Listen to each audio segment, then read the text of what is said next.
when it comes to the fundamentals, what we mainly teach is there are certain steps that you need to take. But first of all, understand your persona, understand the product market fit if you have it or not. And this boils down to the jobs to be done framework. So what is the job to be done? Why is is there a job out there that my business or my company is gonna go and help people do or get done?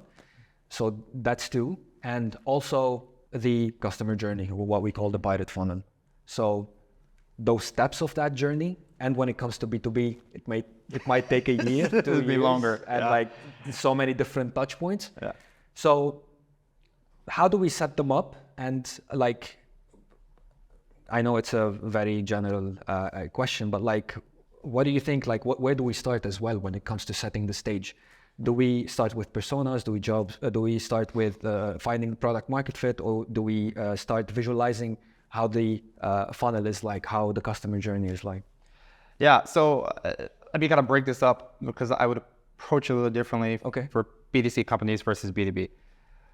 In my experience with B2B companies, the sole focus should be on finding product market fit. Yeah. The sole focus should be on that. And you can argue the same for B2C, but I've worked with and also studied a lot of companies that have not achieved product market fit for B2C, but they have enough to go on to actually start an early experimentation program. Okay. So because it's mainly faster. It makes faster. I mean, with B2C companies, you really care about scale, right?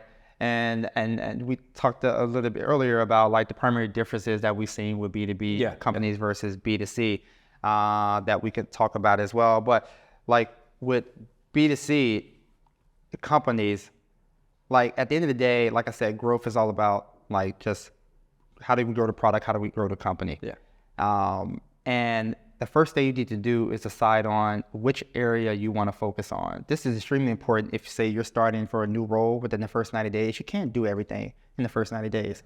But what is the one thing that the company is focused on right now or wants to focus on that you could get an early win on? So maybe it's acquisition. Maybe it's about how do we actually acquire customers efficiently. Maybe it's okay, we have a good set of customers, but how do we actually monetize those customers? And as I mentioned before, how do we also retain those customers? These are the areas of growth that you can focus on.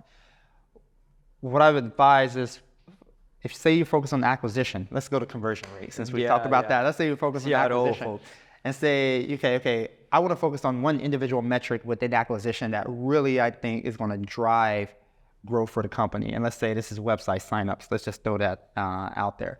You pick that particular area. You say, okay, I'm going to think of some ideas on how I can improve website conversion. Well, the first thing you need to do is set a baseline, right? Okay, how is the website performing right now? What's the baseline? Maybe it's at 1-2%, which is the average for B2B companies. 1 to 2%, a little bit more for B2C businesses. Maybe it's at 2%. It was okay, let's see why that is the case. And that's when you get into the analytics and start assessing okay, why is it at this particular stage? How has it changed over the time that I've been here?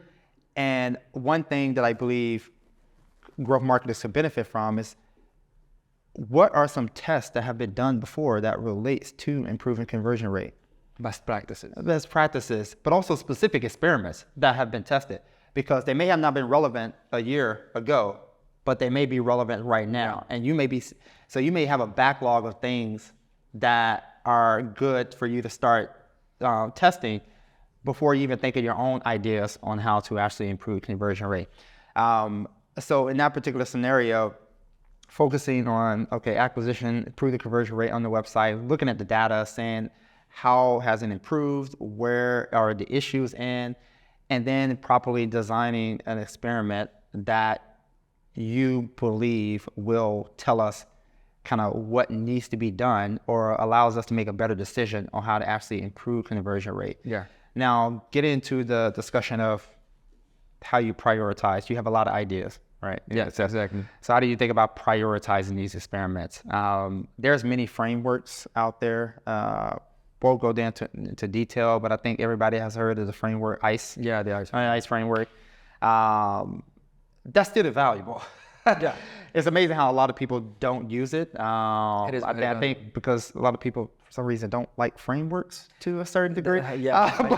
Because they sound boring at some point. They sound boring. That's part of like setting the stage, and like you have to use those frameworks as well in order to get to where you need to get. I'm a fan of not trying to create something new. I'm not a scientist in that regard. I'm not trying to win a Nobel Peace Prize. So if something out there that's worked and I see it can be beneficial to me, I'm going to save time by just using that. And ICE framework is one of those. So assessing the impact, the confidence, and the ROI of those experiments, not just with your team that maybe you're managing or that has direct input into the experimentation process, but also other departments, more specifically product. Yeah. Because there's a lot of things that marketing do that impacts product. Oh, we need to talk about that. But using those type of frameworks, I think really allows you to understand more about the process as a whole. Experimentation process allows you to really dive into the weeds of the ideas that you want to test. But also it provides a kind of a visual representation of things that are being worked on in this conversion group, experimentation group, whatever team that you actually are on. Yeah. So these are the things I would take into account when actually doing those. On the B2B side, extend that process a little longer. Yeah. A year longer. A year longer, but also you go through the same process on evaluating ideas and setting up the experimentation design. The problem is when you're actually executing the test, don't expect to achieve those learnings as quickly as you would when it comes to B2C companies, which I always think is one of the biggest differences when it comes to the differences between the two models. Yeah, you gotta have patience when you're in B2B. That's patience, that's for sure.